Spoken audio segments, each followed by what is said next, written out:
because you're here clearly to play Masters Rugby League. It's brilliant that you chose to tour when, let's say, other nations didn't.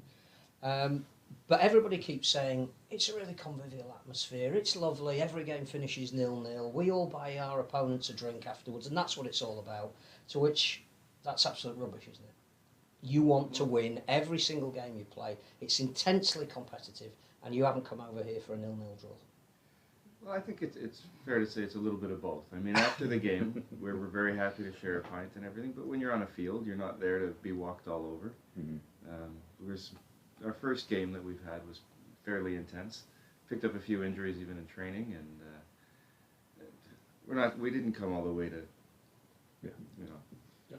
Although it ends 0-0, but everybody knows the tries that were scored. Yeah. We can all count. If you're, you were speaking about this yesterday. If you're playing competitive sports, you're okay with taking a loss. I think you shouldn't be in competitive sports. Everybody plays to win and succeed, right? So our cab ride back was pretty fiery. Well, Richard and I were privileged to watch your first game on Sunday, and there was nothing missing. It was not, excuse me, I'm terribly sorry I've tackled you, or would you like to get up and play the ball quickly? It was fiery.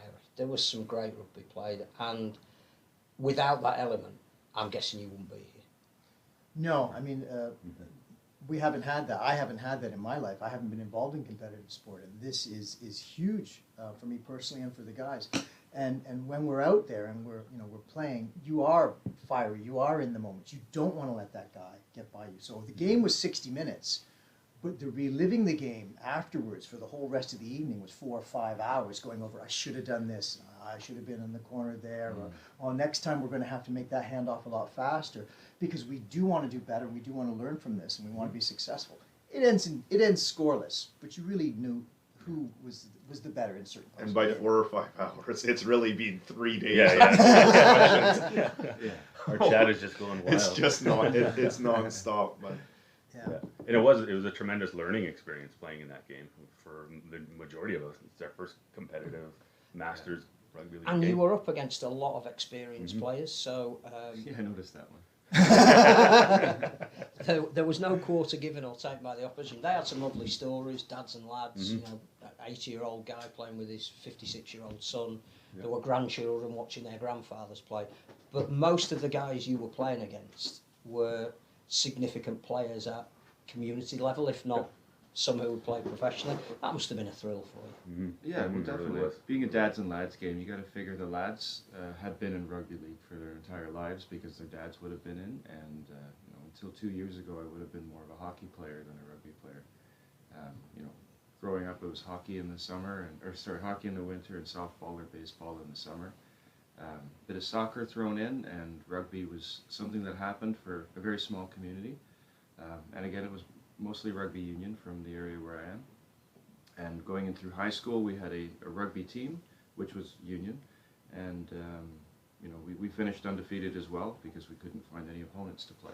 And but undefeated is undefeated. Yeah, take it. Yeah.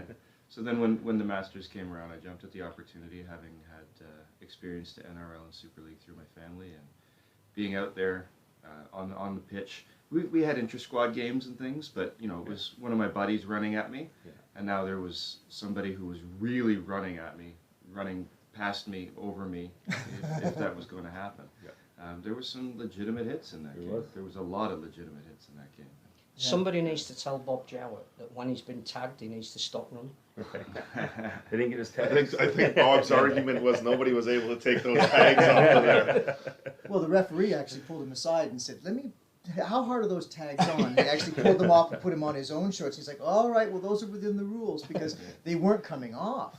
Actually, they switched up his tags partway through the game. Did they now? Yeah, he got a nice silky smooth tag thrown on there. We should say Bob's originally from Bradford, so he was the guy in your team that had a little bit of experience. Well, and Bob is fundamental to the start of a lot of this because he's now currently the president of Canada Rugby League Association. He wasn't when 2017 was around, when the Wolfpack started play, and it was him that reached out to me. Actually, he saw me on social media asking questions, and he's like, oh, we live in the same city. We're about an hour north of Toronto. And he said, I've got 4 tickets, you could take your family down to a match. And since then, he and everybody here around this table have taken on more roles, bit by bit. So as you get involved in rugby league, something might come up. Could you help with this? Could you help with that? And people step up and they do it. And this is one of the things that we really love about this sport, is that once you're in it, you have such a good time doing it. And the people we're with are such great people that you want to do more. And maybe it's one small thing here, but that small thing wouldn't have been done if you hadn't done it. Yeah, I think also one thing that came across to us on a weekend where we had the great good fortune to watch a fantastic wheelchair game, a test match between England and France on Saturday night, is that we can talk all we like about being inclusive, but there are 2 examples of how it actually works. And I'm not sure how many other sports could do that, that whatever age you are, whatever ability or disability you may have, whatever gender you might be, there is a rugby league element that you can join in with, you can play or support. I would assume that that's pretty new to you, and why you became involved. Definitely. One awesome point about that was prior to our game was the Masters League women were playing, and so we were standing in the stands watching and cheering with the kids, and some of us were actually, one of the little children was yelling, "Mommy, mommy," and then we're cheering, "Mommy, mommy," cheering on the ladies. So that was great to see. Yeah, that's good. There was a woman out there on the pitch, and I believe she was what color shorts was she? Was green. Yeah, so she was in her 70s and she was out there playing. That's fantastic, you know. Yeah. For us to get the sport recognized officially in Canada, there's a number of boxes we have to check. It has to be played in a certain number of provinces. It has to be played by men and women. It has to be played by children. And these are set out by Sport Canada, too. Minimum 5 provinces, I think. Right, minimum 5 provinces. And it also must include sport for all. So past your competitive days in your 20s and 30s, there must be something for older players to keep people engaged. And it might not be necessarily just the physical side of the sport. It's also the social, the emotional, the mental health support. So we like to think we're a small part of that. And then, if the Triple CRL gets off the ground and gets running, they've got a plan. There's your 5 provinces. There's the men and the women's game as well. If the Toronto Wolfpack, the reconstituted Toronto Wolfpack, continues on with this new NARL, North American Rugby League, there we have a professional side. So all these groups working hopefully loosely together. This is rugby league. You'll get the picture. It won't take long. Then combined, we could do some great things for the sport overall. And yeah, it's long-term goals, but we have to have long-term goals. If you expect a quick victory, it's not going to happen. Everything's very much grassroots, right? For us, so we see the kind of feet on the ground, because there's just not, like, it's interesting. Like, we see teams here that play weekly against other teams. We play weekly at home against ourselves because there's nothing available. And so it's a lot of times we're trying to play whatever competitive match we can against teams that are available. And so it's a bit of a challenge. COVID made it more challenging just because it would have been nice to have, teams coming over or up from the US, but yeah, one of our captains had a few games scheduled. There was going to be a policeman side, I believe, coming from Bradford. Excuse me. There was a couple of teams that were going to come up from the States, the Atlantic Reapers, the Mid-Atlantic Reapers. There's a team from Jacksonville that were all going to come, but without the certainty of borders, you can't plan a tour, and you're not going just for a day for a match. So we don't have any airline sponsors yet, but when you come up for a tour, you got to be sure that it's going to happen. And it's been a bit rough to try and plan, or having planned things only to see the border restrictions and things change your plans again and again and again. As we've seen in planning this tour, like we were booked with 2 different airlines before we eventually acquesced and said, okay, let's go Air Canada.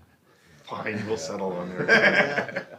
How much of a hassle has it been then getting over here? Because I don't go anywhere, so I'm just stuck. So since we've landed, it's been phenomenal.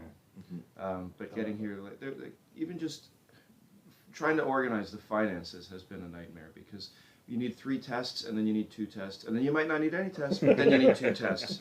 Maybe no 3, nope, but then you need 2 different kinds of tests at different points. And so to budget even for that, I mean, we were looking at one point it was going to be about $800 or about 450 pounds to pay just for your COVID tests. And for some people who are at the upper limit of their budgeting, that could be a deal breaker. Luckily, we've got some amazing sponsorship, but if we're talking about the difficulties that planning it it's been difficult, because not a lot of people are flying, so the less national airlines that we had initially booked with had said, okay, we've got your flights. We had receipts in hand, and then they said, okay, you can fly, but we're going to change your dates. And you know, we're not over here for to see grandma. We can't just change our dates. We've got things booked and venues that have accommodated us. So we had to, you know, chase after refunds from them, which were within 30 days we'll refund you. But we've already spent the tour's money, and we can't go out and just buy another, you know, £4,000 worth of airline tickets. No wonder the Australians didn't come up. It's Well. a lot of hassle. They've Yeah. got further to come. Well, we were blessed, and I think it's Nick went and sort of expressed that. You know, we've got so many gents that play with us that are originally from here. So you've got, and this again speaks to the community and the family support.